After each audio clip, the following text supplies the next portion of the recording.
멕시코시티 우기. 새벽 2시 17분이다. 비는 조용히 내리지 않는다. 도시를 두드리듯 쏟아진다.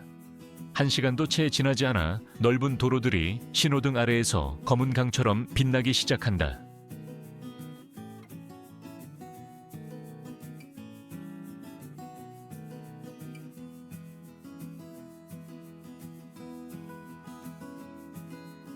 택시 한 대가 멈춰 선다.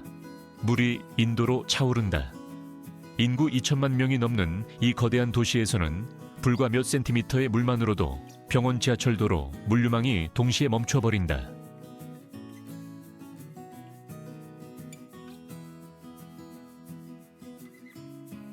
하지만 진짜 불안한 것은 눈에 보이지 않는다.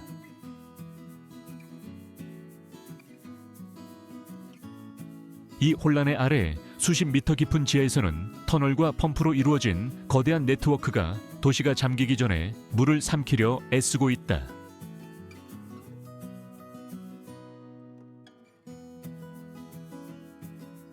수천 톤의 콘크리트가 지탱하는 이 시스템은 폭우의 정점에서 상상하기 어려운 양의 물을 이동시키도록 설계됐다.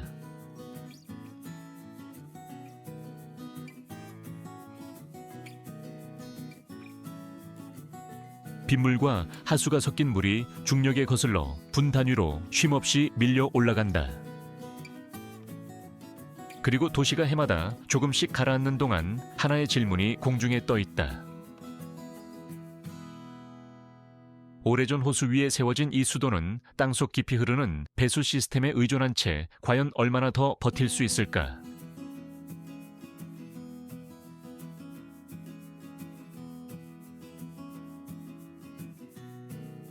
멕시코시티는 늘 모순 속에서 살아간다.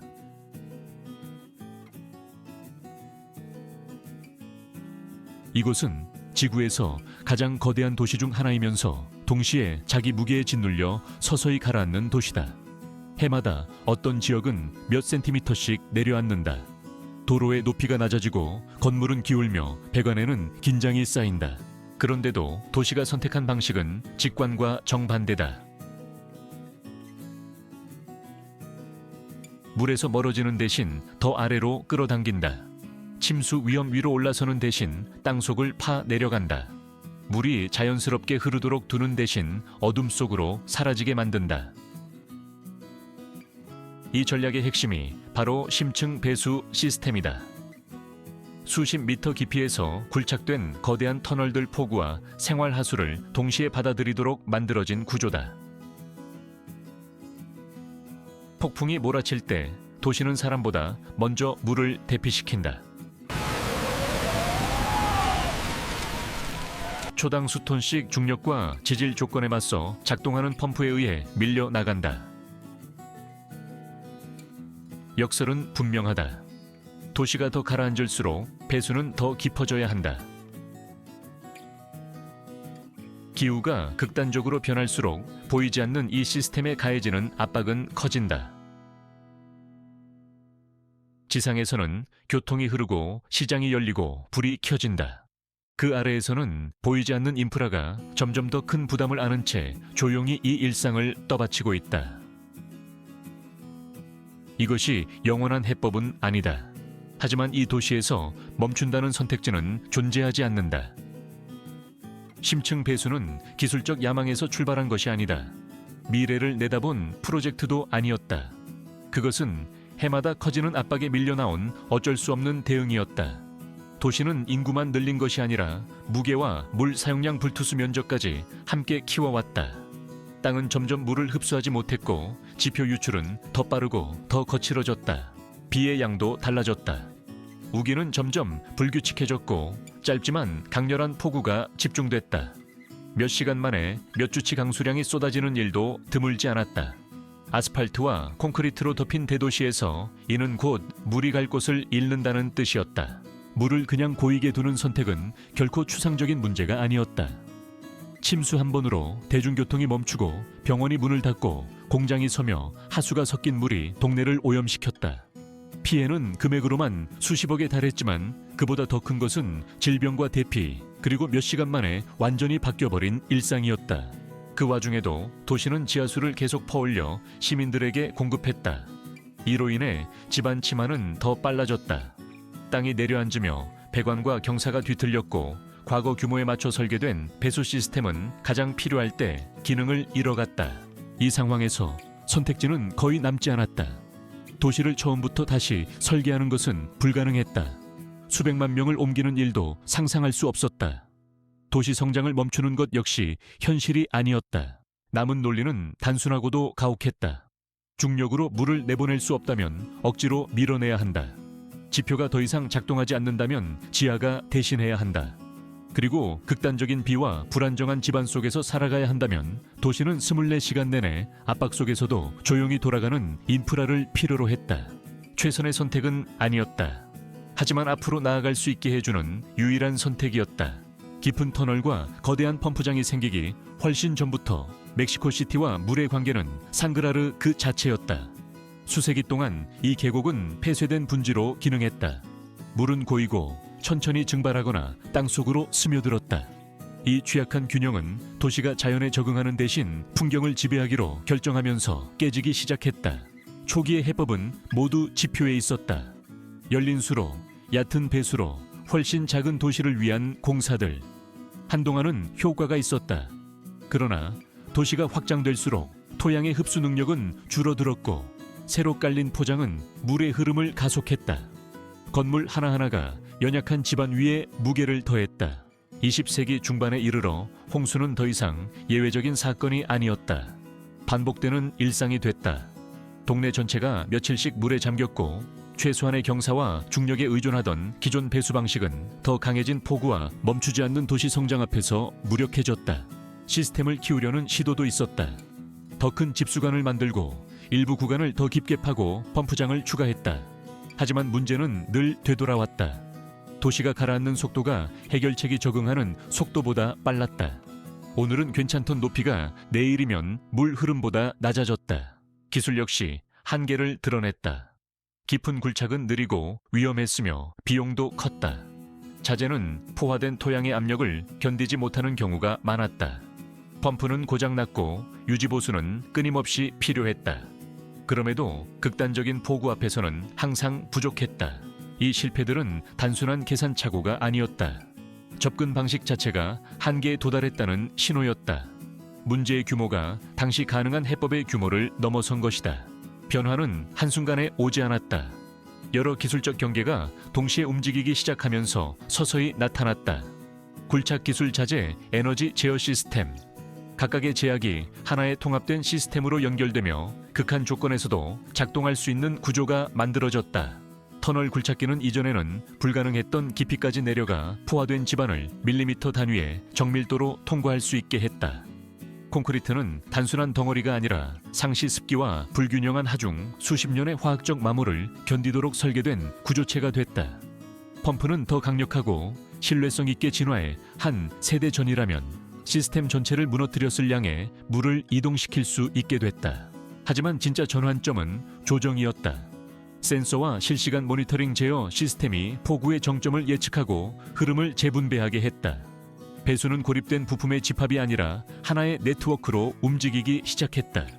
지하는 살아있는 인프라처럼 지상의 변화에 분 단위로 반응했다. 이 진보는 위험을 없애지 않았다. 다만 통제 가능한 수준으로 눌러 놓았을 뿐이다. 문제를 지운 것이 아니라 관리할 수 있게 만든 것이다. 처음으로 도시는 즉각 붕괴하지 않고도 점점 강해지는 폭우에 대응할 수 있는 도구를 갖게 됐다. 단순한 힘이 아니라 깊이와 내구성 그리고 제어의 결합 덕분이었다. 수십 년간 패배처럼 보였던 물과의 싸움은 적어도 당분간은 버틸 수 있는 경주처럼 보이기 시작했다. 심층 배수를 이해하려면 지상을 떠나야 한다. 내려가야 한다. 눈에 띄지 않는 산업용 출입구를 지나 끝이 없어 보이는 수직 갱도를 따라 내려간다. 자연광이 사라질수록 온도는 변하고 공기는 무거워지며 도시의 소음은 끊임없이 움직이는 물소리로 바뀐다. 수십 미터 아래의 터널은 파이프처럼 느껴지지 않는다. 교통, 인프라에 가깝다. 유지보수 차량이 다닐 만큼 넓은 통로 포화된 집안의 압력과 그 위에 얹힌 도시 전체의 무게를 견디는 콘크리트 링으로 둘러싸여 있다. 이곳에서 배수는 선이 아니라 십 같다. 지상에서 비가 시작되면 시스템은 다른 방식으로 움직인다. 도심 곳곳에 분포한 수천 개의 유입구로 물이 모인다. 먼저 빗물이 들어오고 이어 생활하수가 합류한다. 두 흐름은 합쳐져 수 킬로미터에 걸쳐 인위적으로 만들어진 경사를 따라 주요 집수관으로 내려간다. 그러나 중력만으로는 부족하다. 가라앉는 도시에서는 더욱 그렇다. 폐쇄된 분지에서는 더더욱 그렇다. 어떤 구간에서는 물을 위로 밀어 올렸다가 다시 내려보내야 한다. 그 역할을 하는 것이 펌프장이다. 지하에 자리한 이 시설들은 건물만한 규모를 갖고 있으며 몇 시간씩 멈추지 않고 돌아가는 모터로 도시의 강 하나에 맞먹는 물을 이동시킨다. 각 펌프에는 중복 설계가 되어 있고 각 수문은 구간을 분리할 수 있다. 시스템은 부분적인 고장이 전체 붕괴로 이어지지 않도록 설계됐다. 여기서의 실수는 작은 누수가 아니다. 몇 분 만에 동네 전체를 잠기게 하는 결과다. 폭우가 몰아칠 때 심층 배수는 한계까지 가동된다. 운영자들은 실시간으로 수위를 지켜본다. 어떤 터널이 최대치에 가까워지면 흐름을 돌린다. 한 펌프장이 힘을 잃으면 다른 곳이 그 부담을 떠안는다. 이 모든 일은 지상에서 수백만 명이 아무것도 모른 채 일상을 이어가는 동안 벌어진다. 유지보수는 끝없는 싸움이다.